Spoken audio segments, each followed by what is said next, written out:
All right, good morning. It's October the 24th, 2023. I'm out here experimenting, continuing to experiment with my ground sitting method. I drug up a limb that was over there in the yard. That limb goes up about 24 inches from the ground to the so it may actually be too tall for me sitting on the ground, but I'm going to experiment with it and see if I can shoot. I'm not sure I can get over it, so we may have to. There's another plus of sitting on the ground like this. It's not going to take much of a log or something to get. I can completely get down behind it like this. And yet I can see. But I'm going to try to shoot it, and let's see what happens. I may have to push it down just a little bit.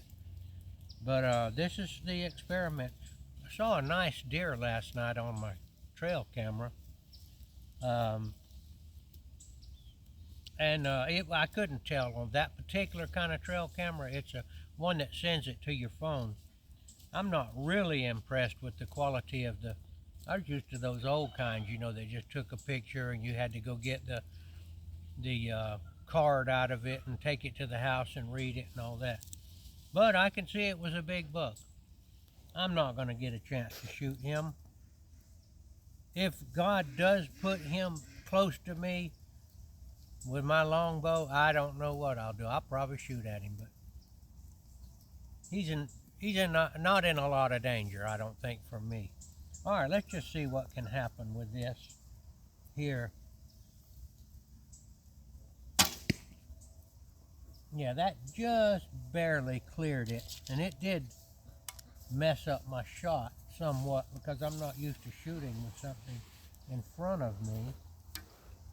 Now from this position, you can't really get up. If a deer is close and you decide you need to get higher, pretty much forget it because he's going to see you move. But I feel well hidden in here. That's beautiful. Beautiful shot. But I think, see, I said that was 21 inches. Mm-hmm. Probably an 18-inch log or something like that is gonna be a good place to get hidden. And then the only thing you have to worry about is the wind. And of course, them looking at you. You have to wait until they put their head down,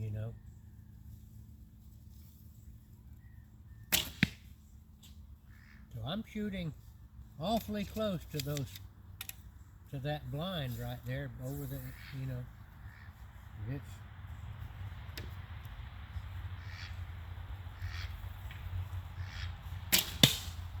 I don't know what happened there. Didn't work, whatever it was. I think it's a little bit too high.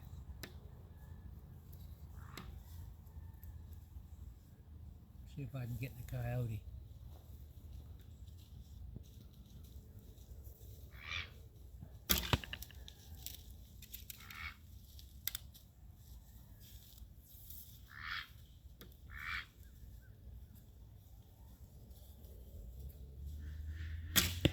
I can actually raise myself up a little bit if I need to.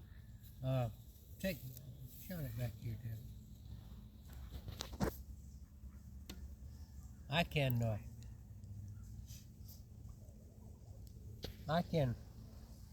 can get down low, or I can actually raise myself up a little if I need to, like this.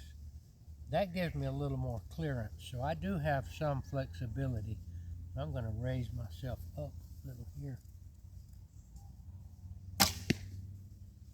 Good heart shot.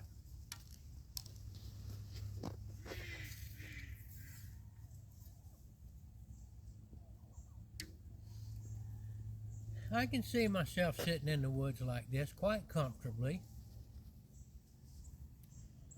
You're not going to want to sit out right in the open, but there's so many places in the woods. I mean, that one limb like that does not appear to be a blind, but from a sitting position like this, almost a complete blind.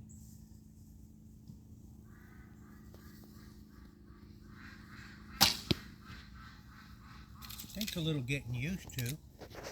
Going back to the coyote.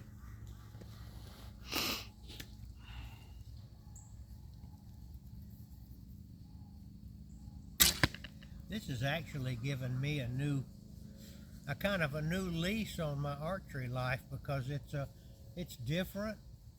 It gives me a new wrinkle that I can play with. I've been shooting standing up, and all you shoot. You think about it, shooting standing up. Well, that's more reminiscent of the medieval longbow, of armies out there shooting each other at 400 yards. But that's not. We practice standing up at the tournaments and all, but we don't ever get a shot at a deer standing up, almost ever, on the ground anyway. Even in a saddle, I think this is more natural. I think this might be a good place to deploy one of the deer decoys that they have now, that you just spring open, and I've got one of them and I've never used it. Can't think of the name of it, but it looked just like a deer. If I was to say stick it out right out there in front of that blind, I believe that would keep a deer looking at that and not me. Going back to the coyote, I'm gonna try to shoot through the bushes here and see what happens. All right, now enough of that, I guess. Let's talk about what I got on my mind this morning. I'm going to talk about this morning the biggest mystery of all. And that is, what is the meaning of life? And what is life? And I prepared a page and a half here on notebook paper. I kind of read a little bit of it and I'll ad lib. Adam was given the job of naming the animals. And naturally, he also named everything else that he encountered out there in the world. Now, I want to tell you that giving something a name does not mean that you understand it. As man invented more sophisticated methods of observation, that is, he figured out how to make magnifying glass and finally telescopes and microscopes, man was able to look deeper into the observable world and find that it was made up of smaller and smaller units, and they gave names to these things, atoms and so forth, and man named those things. He gave them a name. See, I see, now that I look at this with a magnifying glass, I'm seeing it's made out of some other stuff too, and they named it. This is a cell, and I can't think of the different names in biology, the different things. But that didn't mean they understood what it was. It was an observable phenomena. They just saw it, and they named it. But it did not tell them what the meaning of life was. And as you delve deeper and deeper with more sophisticated, now they have electron microscopes and all kinds of tools. All of these tools are making it where we can look deeper and deeper. But the fact of the matter is, the deeper we look, we don't get any closer really to understanding what life is. We can make some observations about life. Life is it's a movable object. It moves, it reproduces, and life is born and life dies. Now, man, the tools that man uses, I want to point this out, They say that a man invents something, invented the bow and arrow, invented the wheel, and so forth, but man didn't really invent anything. All of these things were in nature. It's easy to see that the wheel came from, as they were dragging something through the woods and they got on a downed log, the log rolled with it, it made it easier, and so the wheel came from that. But man didn't invent the wheel, he observed the wheel, or, the log that became the wheel. But the biggest mystery is, what is life? All right.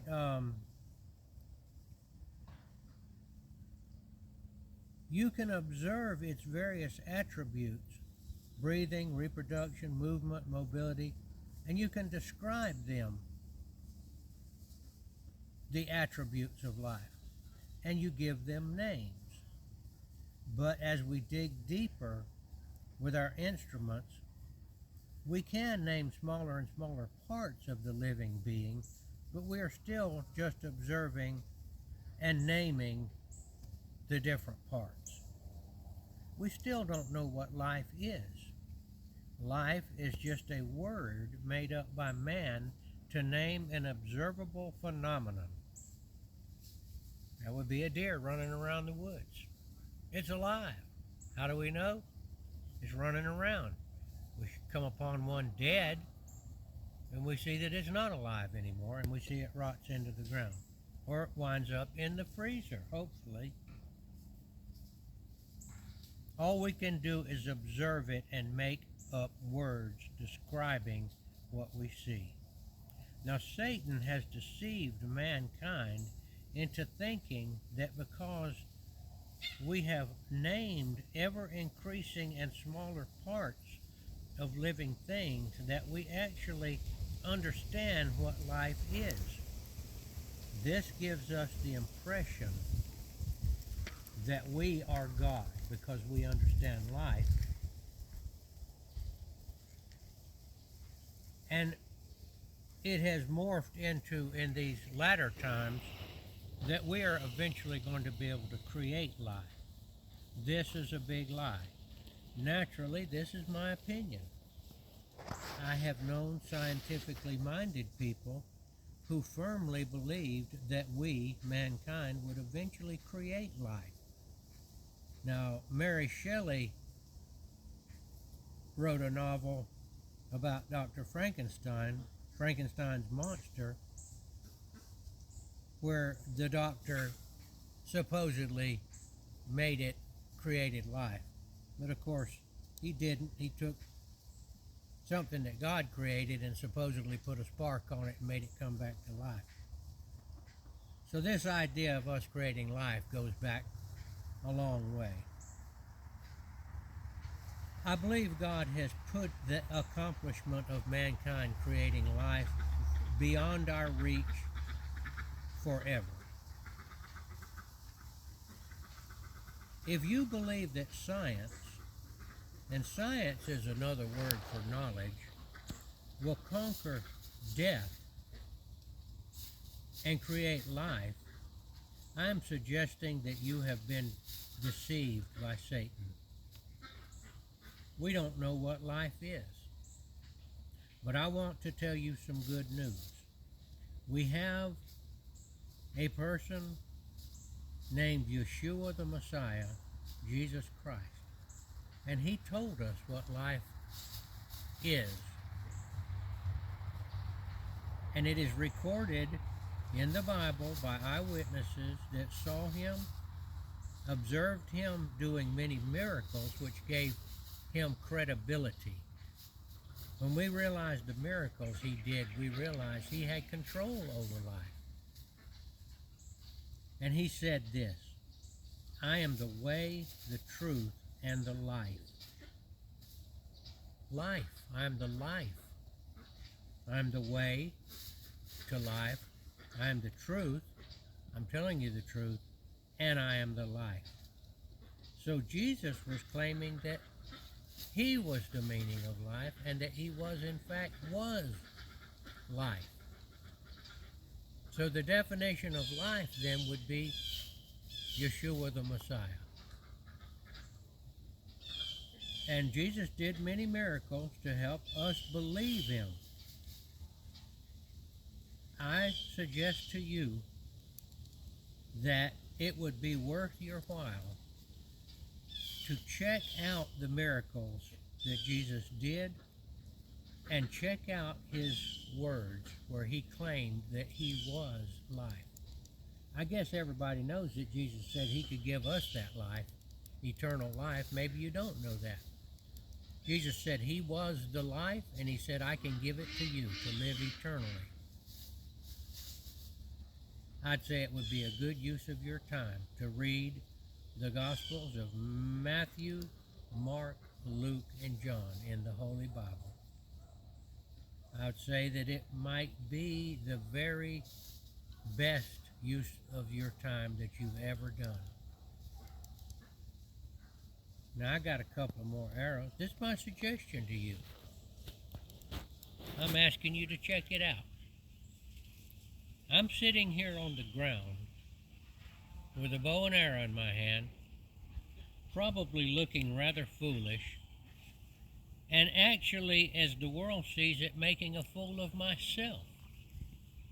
Because the things of Jesus are foolish to the world. But I don't mind making a fool of myself because I sincerely believe that I have knowledge that could lead you to accept Jesus and live in eternity as one of his sheep. The ones out there that already belong to him, you are the found sheep. You've already been saved. And those of you out there that are still lost, that's who I'm looking for. Just like I hunt for deer with a bow and arrow, I'm hunting for the lost sheep with my mouth and my video and my phone camera. Now, just as hunting for deer with a bow and arrow is not easy, you're not going to get many. But think about it. Every now and then you will get one. Well, I'm hoping that every now and then I will be used by God to help somebody pay attention to Jesus and come to him. And as I see it and believe it, we are liable to know each other in the kingdom of heaven when it occurs and discuss these things that led you. You know, maybe you'll even tell me, hey, you know, I checked out what you said while you were sitting on the ground making a fool of yourself. And I believed it too. I'm going to shoot 2 more times and end this video. One time, I'm going to raise up a little higher in the saddle here. It's not a saddle. I'm on the ground. I'm sitting on the planet. Now that chicken is kind of in my way, and I do not want to shoot his head off. Get out of the way, chicken.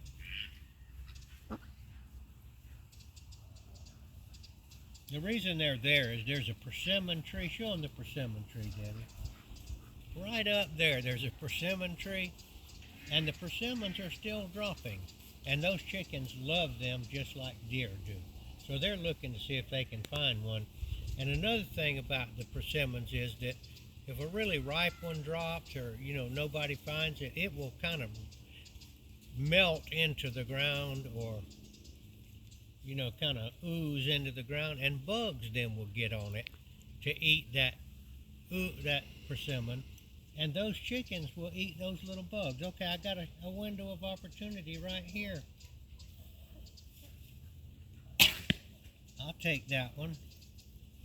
And I've got one more. I'm going to go to the coyote, and I'm going to tell you thank you for watching. And I hope that I was able to help you to think about this very difficult topic. What is the meaning of life?